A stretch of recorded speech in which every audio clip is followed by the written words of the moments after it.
Hello and welcome to week 5 in Statistics for Psychology. And I've been having some discussions online about your research projects, and I was under the impression we were first going to be going into central tendency and then into sampling, but I had that backwards. So this week we're going to be exploring sampling. And if we look at the course timeline, we're going to be looking at week 5 here. We have probability and sampling, we have a discussion, a quiz, and then a lab on sampling itself. Now, the reason why we talk about probability and sampling in the same chapter is because here's the big lesson of this week.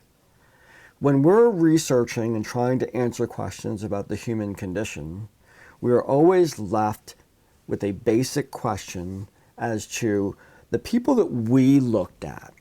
Did the results that we received, the data that we received from that sample of people, because we haven't been able to look at everybody, is that real, or did we just get fluke results? There's always this question about, like, we find a connection between two variables. Let's say we see that a medication lowers the symptoms of depression.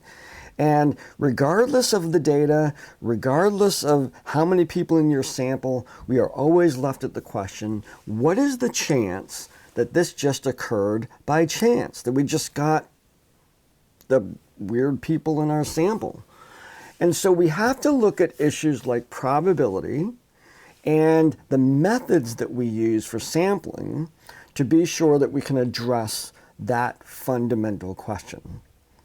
And we're going to also look at, and probability, that idea that the results that we are arriving at were not by chance, is a fundamental concept related to whether a study's results are significant or not. Now, the word significant can mean a lot of things, but statistical significance means that we have gone through the process of our sampling and methodology to the point, and we have data that has resulted in information to the point that it is very unlikely that this happened by chance. And very early in the class, I want you to get used to the concepts of the criteria that we use to determine whether or not something has occurred by chance. And the criteria we use is the 10% and 5% criteria. Now these, you'll often see them in the literature as 0.1 or 0.05. So it's just a fraction. So 0.10 is 10 cents and 0.05 is 5 cents. So think about that, in terms of 10%, 5%. Now, when we compute our statistics and we look at significance, and we've taken into consideration all the methodological ways in which we can reduce the likelihood of error, because we're sampling right and we're collecting data right, we are looking for data in support of our hypothesis that is so strong that there is either only a 10% likelihood that it occurred by chance, or a 5%, even better, chance that occurred by, likelihood that it occurred by chance. And those are the scientifically determined criteria of what we call statistical significance.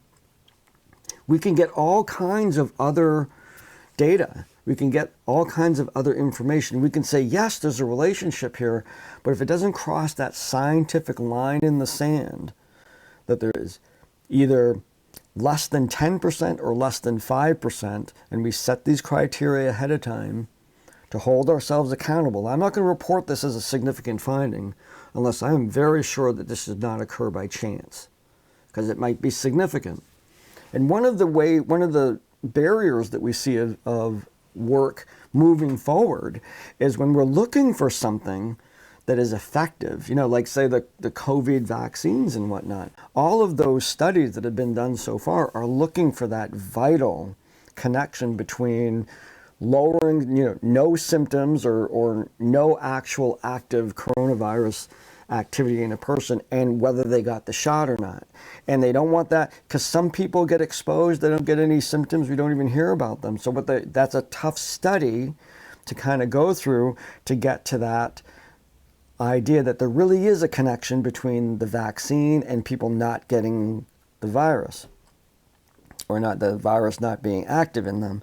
So they're always looking for that 10% or 5% criteria. And I'll be explaining that, how it relates to the bell-shaped natural curve of distribution means.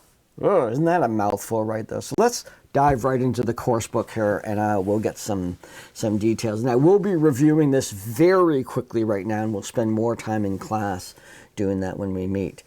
So here we have a movie from Crash Course on Probability. Great show. Again, watch all of these. This is the added material from teachers way better than I am. We're going to discuss probability. We're going to discuss good and bad sampling techniques, and we're going to calculate the odds of different events happening. So here's a little bit about probability. What causes, what are the descriptions explaining and predicting human behavior? We are always looking at probability. This goes way back to our initial discussions about human behavior is fickle, tends not to follow laws. So ultimately, even when we talk about theories and we say, this has happened, there's a natural disaster, and it's likely that, of a population, in the population, 2% of the population is going to be suffering from severe post-traumatic stress disorder. So that's a pretty sure the probability is high that at least 2%. It might be 1.8%, it might be 2.6%, there might be an anomaly, and it's 10%. But the theory and all the numbers that we have that predict human need and human behavior is all based on likelihood. It's not certainty. So this is one of the really, what I think I've become to think is interesting aspects of social sciences, is we're always talking about probability. We never say that is going to happen. We always say there's a high probability that this is going to happen. And that high probability, again, is that line. High meaning there's about a 10% chance this is going to happen randomly, and a 90% chance this is going to happen because of the factor that's causing it. And so keeping in mind that 10% and 5% criteria that we use. So we're always talking in terms of probability. Here's some basic stuff about coin flips. And this video actually is not about the statistics of coin flips, but the likelihood of getting it landing right on its edge, and a bunch of video examples of that. So pretty cool. This coin toss probability applet, if I go on there, and let's go into the web here, and I can actually, here, the probability of heads is 0.5, on a 50%, unless you get the edge, right?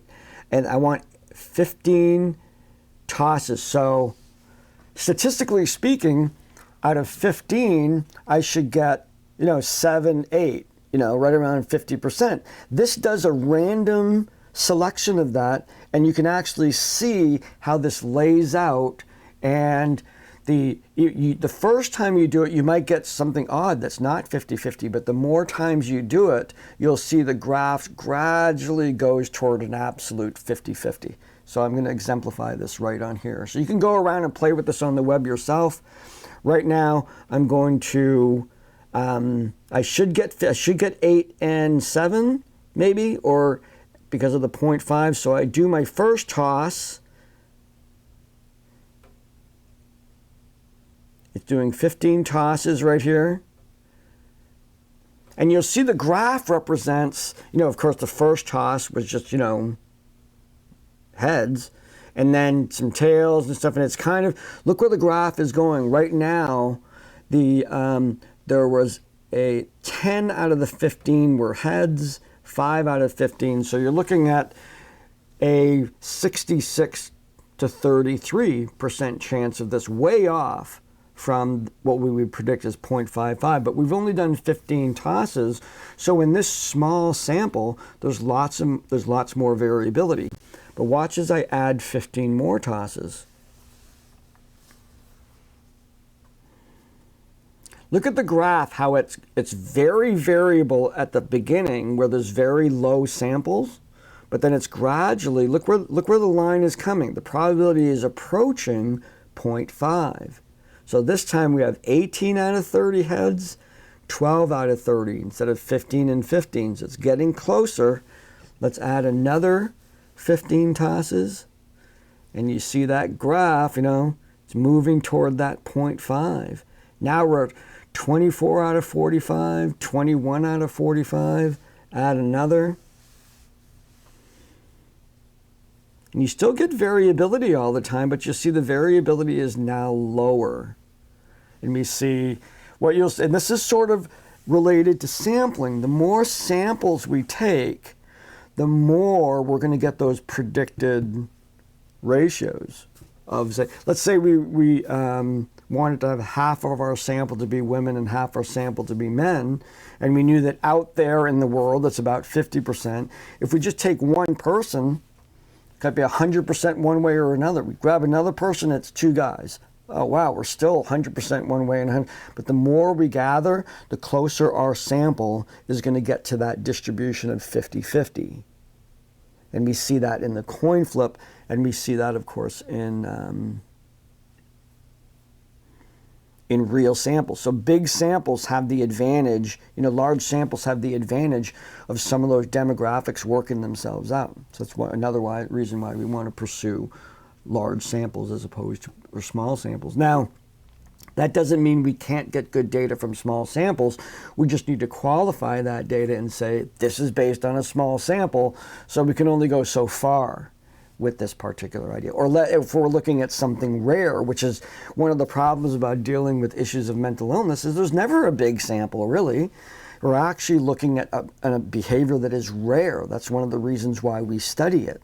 And so there's challenges of studying abnormal behavior because of that, because our samples are usually difficult to make them large. It takes a lot of activity on a large geographic scale to get large samples of abnormal behavior. So the course book continues going to sampling, different kinds of sampling errors, sample size, variability. We're going to be talking about those things and going right into sampling, making that connection between probability and sampling. And just to begin the conversation, I want to talk about this. Now, the standard bell-shaped curve is a statistical tool developed mathematically for us to determine the probability as to whether our sample is just a fluke or whether our sample is really determining a cause-effect relationship or a correlation or whatever. Now, when we look at that curve is based on a frequency distribution.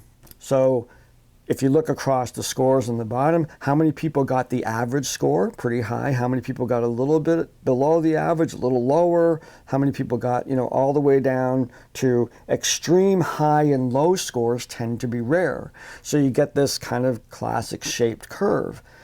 And when we're looking at our own raw data, we may get that data like that. We often don't. We often get, kind of a different shaped. When we look at central tendency, we're going to look at modalities. We're going to look at multimodal distributions where there's lots of humps on the camel about distribution of data. We actually, do you know how we were doing coin flips every sample? And that sample gave a ratio. So every sample had a ratio of heads to tails. Now that ratio represents, if you actually did the division, it represents the mean of those samples. What was the average? Now, of course, in a black and white heads tails, the average doesn't make any sense because it'd be like 0.48 or something, and there's no such thing as a 0.48 side of the coin. But mathematically, each one of those samples, when we take them, we took 15 and then 15 and then 15, and the ratio was graphed. It's graphing the mean results across the sample of 15. When we are mathematically constructing the distribution, the normal distribution, this is not raw scores. It is the means of multiple samples. So the graphing is not the actual raw scores. It's like the coin tosses. When I could toss 15 coins and get 15 heads. Okay, that would happen very rare. If I did 10,000 samples of 15 coin tosses and I graphed how many times did I get all heads, how many times did I get all tails, how many times did I get 50-50, and I graphed those on a frequency table, I would get the shape of this standard bell-shaped curve. And we assume that when we're looking at any sort of criteria of human experience, the assumption is that the thing we're looking at distributes evenly like that. That if we truly did have the opportunity to measure this characteristic in everybody and each sample, remember, not individuals, each sample, each group of 20 people, we sampled the average that was in that, the numerical average, if it was that kind of scale, the numerical average, and we graphed that average, and we did how many times did I get that average, that all of those frequency, that graph, those poles that go up that represent how many times we got that particular mean, if we did over and over and over and over like 10,000 times and we graphed it, you could actually draw a line that looks just like this. Now what that means is the probability of getting that mean. So the things on the ends are very improbable, the things in the middle are very probable.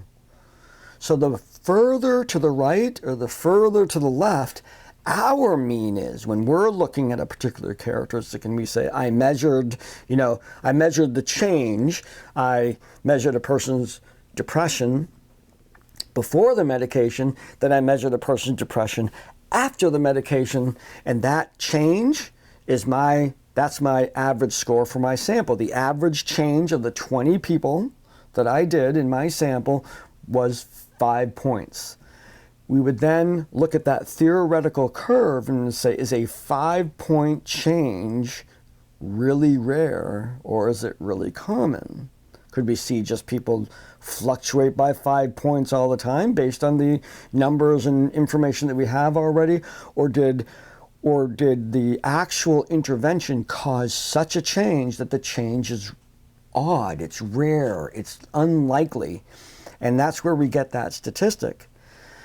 So the kind of thing to get your head wrapped around is, first, human being behavior is classified as normal and abnormal based on the probability of something happening or it being rare.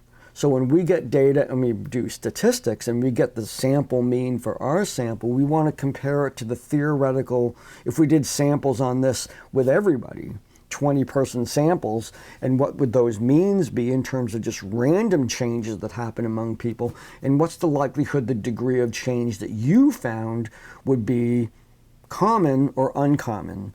And if it's so uncommon that it's either a 10% or 5% likelihood that it would happen by chance, your results are significant.